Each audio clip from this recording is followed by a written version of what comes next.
dari Kang Anies, milih yang tidak bermasalah. Begitu-gitu ya Kang Anies.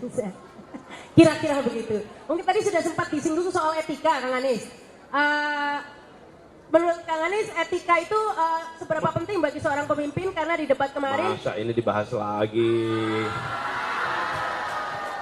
Oke, maksudnya begini. Ya. Aduh, rame betul nanti. Ya udah, kalau gitu kita move ya. Gak apa-apa, gak apa-apa. Gak apa-apa. Ya, karena di debat kemarin Kang Anies tanya etika itu sebenarnya karena menganggap etika itu penting atau sekedar ingin mancing emosi lawan atau dua-duanya?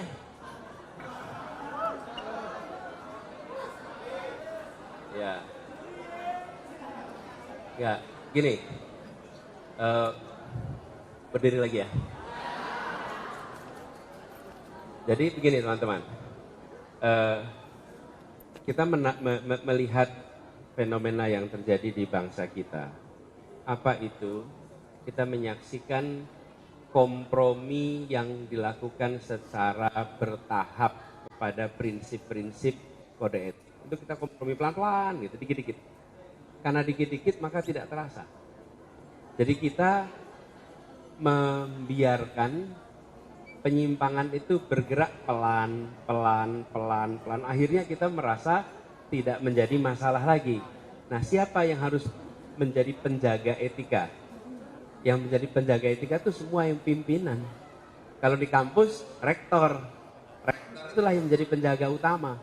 Ketika ada pelanggaran kode etik akademik, siapa yang harus menjaga? Rektor, Dewan Guru Besar, ini yang menjaga. Supaya integritas akademik itu terjaga. Nah, integritas nasional juga begitu. Jadi, karena itulah saya melihat ketika ada keputusan dari MK, karena ada keputusan, kemudian sesudah itu ada MK, betul kan? Dan MK mengatakan terjadi pelanggaran kode etik berat, itu bukan tuduhan. Kita tidak menuduh, itu adalah keputusan dari MK. Jadi saya tidak menuduh, saya menyampaikan fakta. Karena itulah saya kemudian tidak bertanya tentang langkah, saya bertanya bagaimana perasaan mendengar itu. Karena kita semua yang mendengar juga merasa, waduh ini ada sesuatu yang tidak tepat. Bila negeri ini kompromi pada kode etik, maka pelan-pelan urusan lain akan rusak. Apa yang terjadi? Yang saya istilahkan ordal. Merasakan kan?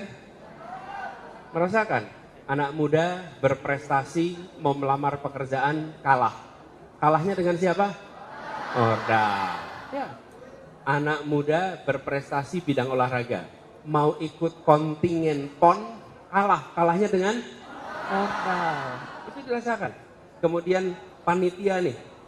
Panitia 17-an aja. Aturan main udah dibuat. Di tengah jalan aturan main diubah. Kalahnya oleh siapa? Guru ingin diangkat, kemudian yang berprestasi, yang sudah bekerja lama nggak diangkat, yang diangkat yang punya. Nah itu menular. Kalau yang paling puncak kompromi, maka yang bawah akan, dan itu dikatakan, Nah Rahma, ada sekelompok orang guru datang ketemu saya lalu cerita, Pak, di tempat saya guru yang diangkat yang punya ordal.